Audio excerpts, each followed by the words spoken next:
Salut les écrivains! Aujourd'hui on va parler d'écriture, donc vous l'aurez deviné puisque je ne porte pas mon super chapeau rose. Eh oui. Donc aujourd'hui je me suis rendu compte que je ne vous avais pas parlé de ma méthodologie. Enfin, quand je parle de méthodologie, disons ma façon de fonctionner avec l'écriture, puisque je suis une jardinière.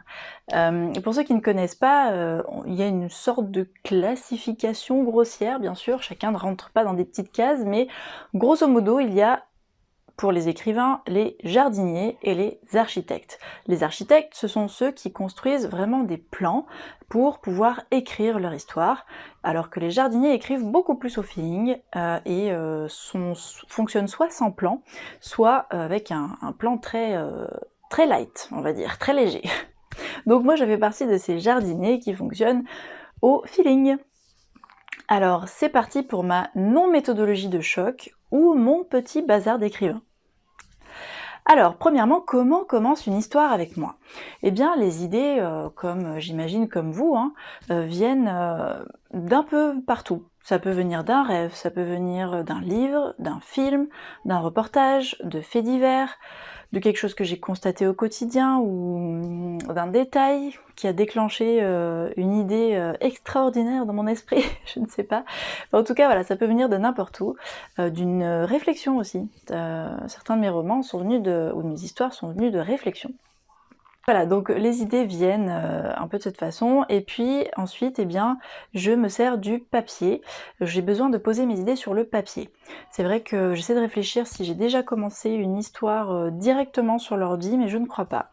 C'est toujours passé par le papier, soit en écrivant une scène, soit en écrivant simplement la trame rapide, en disant bah écoute, voilà, il va se passer ça, c'est l'histoire d'une jeune fille qui s'appelle Alice, qui tombe dans un terrier et qui va se retrouver dans le monde fabuleux, dans un monde complètement loufoque et, et fantastique. Donc voilà, ça peut être simplement ça.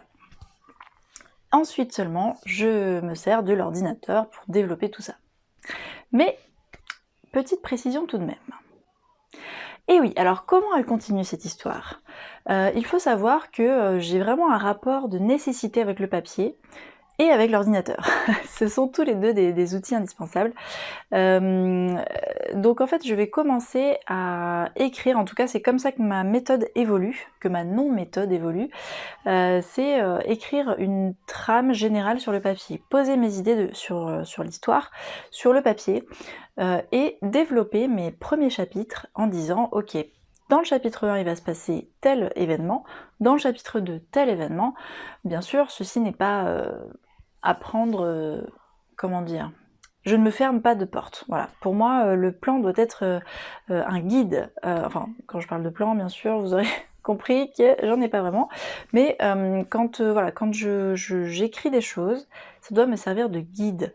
Ça ne doit pas m'enfermer. J'ai besoin de liberté dans l'écriture. Il ne faut pas un plan fermé. Il peut tout à fait y avoir des originalités. Je laisse libre cours à ma créativité quand j'écris. J'en ai besoin. Alors, pendant l'écriture, qu'est-ce qui se passe? Eh bien, concrètement, je vais attaquer l'histoire sur l'ordinateur. J'ai besoin, une fois que j'ai déroulé les premiers chapitres, là, j'ai besoin d'attaquer l'histoire concrètement. J'ai besoin que ça démarre. Pour moi, l'écriture, c'est un peu une machine qui a besoin de démarrer. Et comme un film qui se déroule devant les yeux. Donc, si vous faites pause toutes les 5 minutes, c'est un peu embêtant quand même. Du coup, voilà, j'ai vraiment besoin d'enclencher les choses et de dire ok, bah, je démarre. J'ai posé mes idées sur le papier et je sais grosso modo ce qui va se passer dans les premiers chapitres et voilà, c'est parti.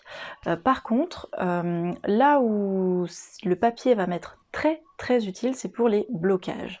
Alors, je n'ai pas vraiment de blocage vraiment ferme. C'est-à-dire je vais pas rester sans pouvoir écrire pendant des semaines ou des mois.